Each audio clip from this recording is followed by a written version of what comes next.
In Crimewatch tonight, police investigation for the coroner's court and a serial taxi robber nabbed.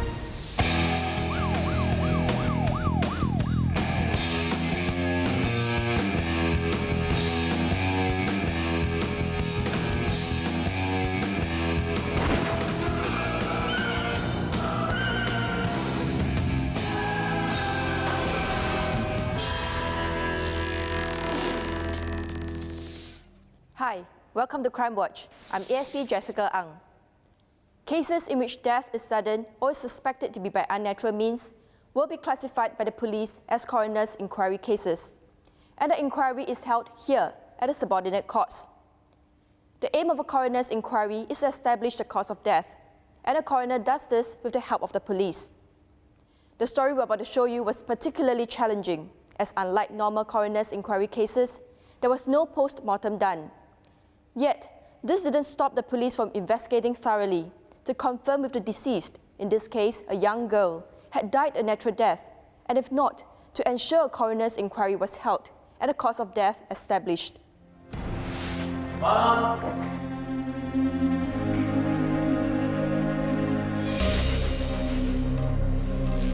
On the 9th of November 1987, a coroner's inquiry into the death of 22-year-old Chong Yoon-jing began. This turned out to be the longest-running coroner's inquiry in Singapore's history. I solemnly and sincerely declare and affirm that the evidence I shall produce in this court is the truth, the whole truth, and nothing but the truth. Witness, state your name, rank, and division. I'm Sergeant Avdiar. Investigating Officer Sergeant Avadia played a crucial role in the inquiry. Without his persistent and extensive investigation, there would not have been a coroner's inquiry. Avadia, Madam Pang and her husband lost their daughter in September. There was no coroner's inquiry, but they are requesting an investigation into her death. Okay. No coroner's inquiry? No. It was classified as death by medical reasons. Madam Pang? It all started on March 24th, 1985. Yunjing! Yunjing! Yunjing! What's wrong with you, Yunjing? I called the ambulance. Yunjing, wake up! What is wrong? My daughter woke up in the ambulance, and the doctor said to go back for a checkup a week later. And how is she? She was okay. Has your daughter fainted before? That was the first time. And then? About a month later, I took her to see our GP, and she was not feeling well. I mentioned to him that she had fainted the other day. You should take her to see Dr. Lim, a neurosurgeon. Is he good? Yes, he's a well-known neurosurgeon. And then? Dr. Lim sent her for a skull X-ray and some other scans. Madam Pang, your daughter has brain cancer. What? Are you sure? Yes, the scan shows that you have brain cancer. So, what to do now? We must remove the tumor immediately, or she would go blind. Her life's in danger. Is the operation safe? Yes, don't worry. It's a simple procedure. I've done it many times overseas. There is no danger, so do not worry. After the operation, she never recovered. Madam Pang, congratulations. The operation is a success. But what's wrong with her eye, her nose, and what happened to her thigh? Oh, her thigh. I had to cut that during the operation to patch up her nose. As for the nose pack, it is there to prevent blood from flowing out. And don't worry about her eye. She would be able to open her eye pretty soon. But Yoon-jing never got better. She suffered from meningitis, an infection of the membrane covering the brain. Though the nose pad was removed, there was still a lot of brain fluid leaking out of her nose. She couldn't speak and was in a lot of pain. She also suffered from photophobia and needed the room to be kept dark. On the 24th of June, just 10 days after the operation, even though my daughter was still not well, Dr. Lim discharged her. Are you sure my daughter can be discharged? Yes, don't worry, Madam Pang. She will recover soon. But she's having a lot of pain. How can I take care of her? Well, just let her lie down and rest. Yoon Jing's condition became worse at home. She suffered from severe headaches and became irrational. Hello, Dr. Lim. My daughter's in pain. Can you please come over now? Madam Pang, you pamper your daughter too much.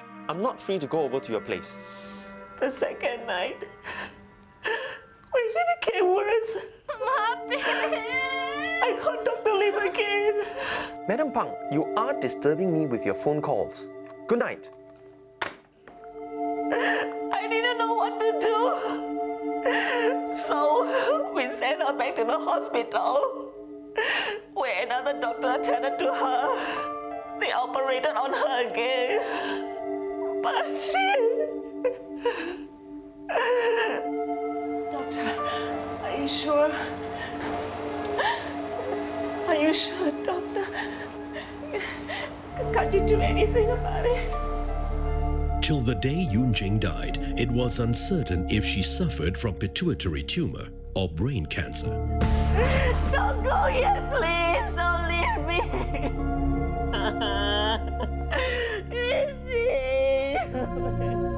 Sir, I hope you can help us. I want to find out the truth. Did my daughter really have brain cancer? Don't worry, Madam Pang. I'll do my best to make sure justice is seen at the end of the day. The death of Chung Yoon Jing was not made a coroner's inquiry case. Tanglin Police Division decided to criminalize the case for the purposes of investigation.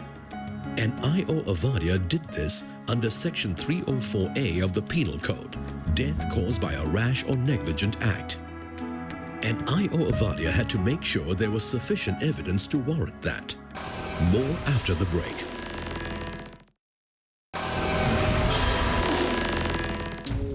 It was an investigation I.O. Avadia had never done before. A medical investigation involving understanding medical processes, terms and jargon, including many interview sessions with several medical experts, of whom many were pioneers in the field of neurology in Singapore. One of the first specialists I.O. Avadia spoke to was neurosurgeon Dr. James Koo. Madam Pang came to my clinic after her daughter was readmitted to the hospital. I examined the girl. She was very ill with obvious meningitis. She also had brain fluid leak and was suffering from severe headaches and vomiting. It looked like the surgery had damaged her third right nerve, which affected her right eye, and also damaged her pituitary gland, which caused diabetes. Was this leak of brain fluid caused by the operation? Yes, this would be a complication arising from the surgery. So, what do you do for her? I had to leave Singapore for an overseas conference, so I referred her to another neurosurgeon. I had to operate on a girl to stop the brain fluid leakage. She had very bad meningitis at that stage, and I was trying to control the infection. You know what meningitis is, right? It's an infection of the membrane covering the brain caused by bacteria entering through the brain fluid leakage? Yes. Come, take a seat. But wasn't it disastrous to have operated on her since she had severe meningitis? It wasn't disastrous, but it was necessary, as I had to close the opening to stop the brain fluid leakage. By then, she had meningitis for more than 2 weeks, and this means that surgery is needed. So the tear to the membrane was caused during the first operation? Yes, and it became worse because she did not receive the proper attention. So she should not have been discharged? That's right. I also sought the assistance of endocrinologist Dr. Tambia to attend to the diabetes and assess if there are any new hormonal deficiencies. Essentially, the girl did not need to have an operation in the first place. Dr. Lim had said that her blood test results showed abnormal readings. I had a look at her pre-operation tests. Her blood test showed normal hormonal levels. If she had pituitary tumor, her hormone levels should have been excessive? That's correct. I think further tests should have been done. But you had said in your report that your impression was Miss Chong might have a tumor on the pituitary gland. Yes, but the scan alone would not be accurate. There are at least 4 radiological tests and a hormone level test, which if have been done could have confirmed if Miss Chong did have brain cancer. Then why didn't you do them? Because Dr. Lim didn't ask for further tests. Dr. Tambia's views on the pre-operation tests were echoed by the radiologist, Dr. Loh Chen Hung. Yet, despite the indications of the pre-operation tests, Dr. Lim Jo Ping had carried out the operation on the girl. Tell me why I need to provide you with my patient's medical record. It's private and confidential. Sir, as mentioned, I'm conducting a police investigation relating to the death of Miss Chong Yu-jing. As such, we need to obtain all medical records relating to her. Why don't you go through my lawyer? Sir, if you don't hand over the records, I will have to search your clinic and seize the records myself. Let me talk to my lawyer. Dr. Lim only handed over the medical records after his lawyer advised him to do so. After many weeks and many rounds of speaking with over 20 doctors and nurses, Ayo Avadia finally found his breakthrough as he read through Dr. Lim's medical records of his patient. Although Yun-jing was cremated without having had any post-mortem done, there was a tissue sample taken from a pituitary gland during the operation. Upon finding out this piece of critical information, Ayo Avadia immediately went to see pathologist Dr. Sia Han Chiao, to whom Dr. Lim had sent the tissue sample. I found it consisted of pituitary tumor and bone fragment. As part of the investigation, I need to seize all medical records relating to Miss Chong. You need a tissue sample as well? Yes. The tissue sample was a big find for Ayo Avadia. Even though pathologist Dr. Xiao had said his tests confirmed there was a tumor on Yun-jing's pituitary gland, to ensure the accuracy of the analysis, Ayo Avadia proceeded to get a second opinion from Dr. Chiang. Yes, I re-examined the tissue removed from Ms. Chong. Was it cancerous or a tumor? No, normal gland tissue. Are you sure? Yes, positive. So she never had brain cancer? No. So the operation was not necessary at all? It would seem so. Based on the evidence uncovered and submitted by Ayo Avadia, the state coroner decided to hold a coroner's inquiry into the death of Yun-jing. And the tissue sample was somewhat debated during the inquiry. I stand by my findings that the tissue removed during surgery was a tumor. After I received the sample from Dr. Lim, I examined every bit of it and diagnosed it to be a tumor. Your Honor, I've examined every bit of the evidence that was submitted to me and found no evidence whatsoever of tumor. You see this tissue? It consists of 3 cell types, and the distinct pattern shows that it's characteristic of normal pituitary gland tissue. You see on this slide, this is the tumor. It's just one uniform cell type without any discernible pattern. So the first one is from Miss Chong? That's right. Did you seek other opinions? As I told Ayo Avadia, I've even sent 2 samples of the tissue to world-renowned leading pathologists in England for a third opinion. And their findings? They concurred with mine. When it came to the defense's turn, Dr. Lim chose to remain silent. Your Honor, I do not wish to say anything. Your Honor, I'd like to call upon an expert witness, Dr. John Firth, consultant neurosurgeon from Britain, to speak on behalf of my client. The British expert then spoke on behalf of Dr. Lim. Your Honor, based on the medical records, in particular the computer brain scans of this case, it was reasonable for Dr. Lim to operate on Miss Chong. She did have pituitary tumor. Your Honor, radiologist Dr. Loh himself had said that the scans were not enough to confirm it. Your Honor, further tests were not necessary. More tests would have delayed surgery and can sometimes lead to confusing results. The only reason why Dr. Lim did not want to do those tests was because he wanted to operate at all costs. Dr. Firth, no doctor in this country would discharge a patient in the medical condition Miss Chong was in. That is your opinion, counsel. The final speaker at the coroner's inquiry was senior forensic pathologist Professor Chao Zi Cheng. Your Honor, from the notes and evidence presented in this court, I am satisfied that Miss Chong died of meningitis with all its complications. There is no doubt that was a complication arising from Dr. Lim's operation on Miss Chong.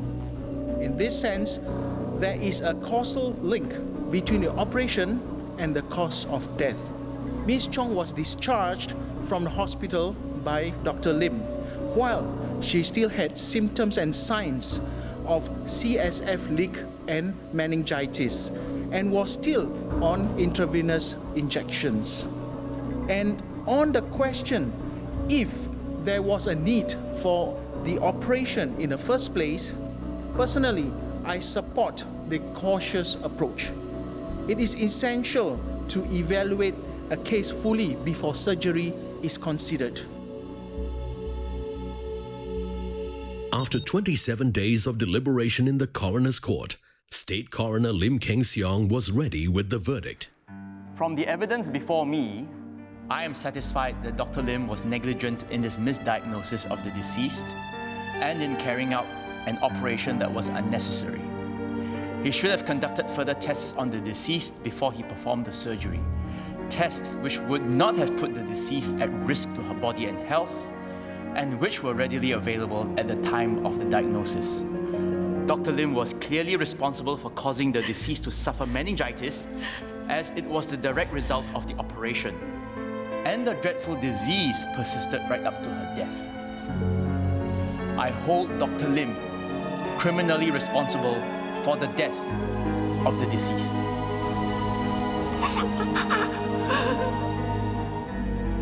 Thank you.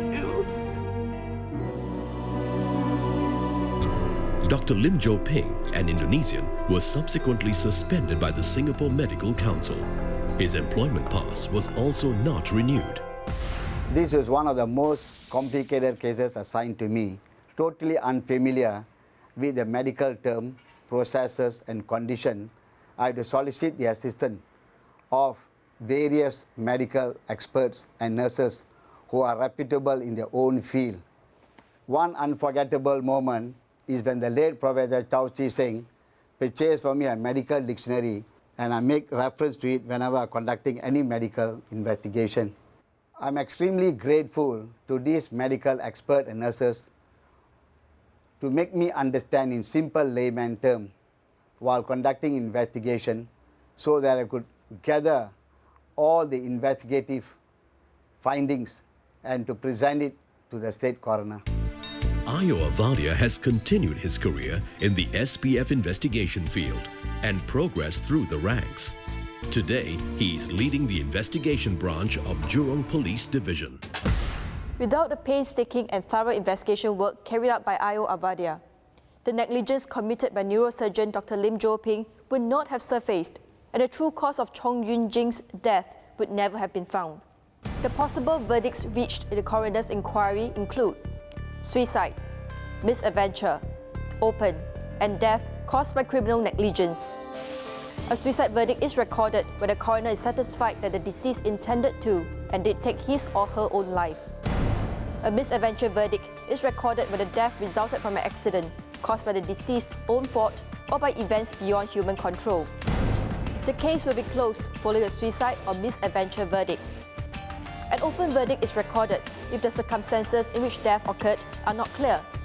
In this case, police will carry out further investigations, and once new evidence is uncovered, the case will be reopened in the coroner's court.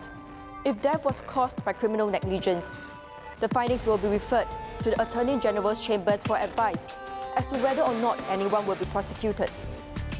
This is an important role played by the coroner's court to establish cause of death. It's here that unanswered questions will be answered. Up next, taxi robber nabbed.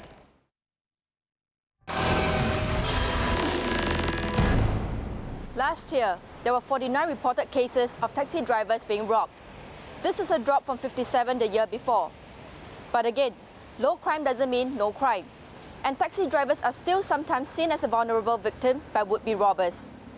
Watch how taxi companies and taxi drivers cooperate with police to make a speedy arrest of a serial taxi robber. Give me your money! Give me your money! Okay. Hurry up! Okay. All of it! Hello, I want to make a police report. He ran into the direction of Lorong 27. Okay, would you be able to recognize the subject, sir? Yeah. He was male Chinese and wearing a pair of glasses, grey sleeveless t-shirt and a jeans. He was carrying a black sling bag. He pointed a knife which is about this long at me. Give me your money! Okay. Hurry up! Ismail was not the first taxi driver who had been robbed along Sims Avenue that night. Barely 2 hours earlier, the police had received a similar report from another taxi driver, also along Sims Avenue. Give me $200. I don't have. I only got $6 only. Give me! Following the reports, 3 patrol cars were called up to survey the vicinity. An alert notice was also sent out to the taxi drivers by the taxi companies after they were notified by the police. In the meantime, the taxi robber was on the lookout to get more money from his moving ATM, having used up all $156 he got from his first 2 victims. Okay, stop here along the road. Give me your money. Hey, mister, what can you do? I'm HIV positive. Okay, take it easy. Okay, I'll give it to you. Once the taxi driver fled, the taxi robber also ran off. Following the 3rd incident of robbery and believing the culprit would strike again, 2 of the taxi drivers robbed were called back and interviewed again. Sir, we have a case. A team of officers from Bedok Police Division's Property Offender Squad, led by I.O. Ghazali, arrived. An ad hoc case conference was held in the void deck of a nearby block of flats. Okay, we need to split ourselves in groups. Okay, there's chances that we can get him tonight. You go out with the taxi drivers, okay, cruise around the area, see whether they can help to identify this culprit. Sunny, go and check on the hotel rooms. Okay, see anyone that goes in and out in the vicinity during that space of time. Yourself be at Lorong 17. Do an observation at that area. Okay, chances is that he's there. Okay, and still be loitering there.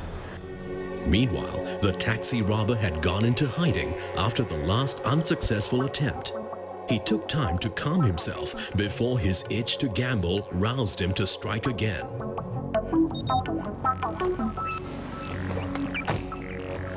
I need money to see a doctor. I really don't have so much. Just give me 100. This is all I have. The 4th victim immediately called the police after he saw the alert notice issued by the taxi company. Lorong 19. Observation points were set up between Lorongs 17 and 19, as the police officers believed that he might be seeking refuge within one of the units. Based on the descriptions provided, the officers soon spotted the suspect coming out from one of the back doors. Despite his outfit change, the officers noticed the black sling bag and the fact that the man wore glasses. Stop, police!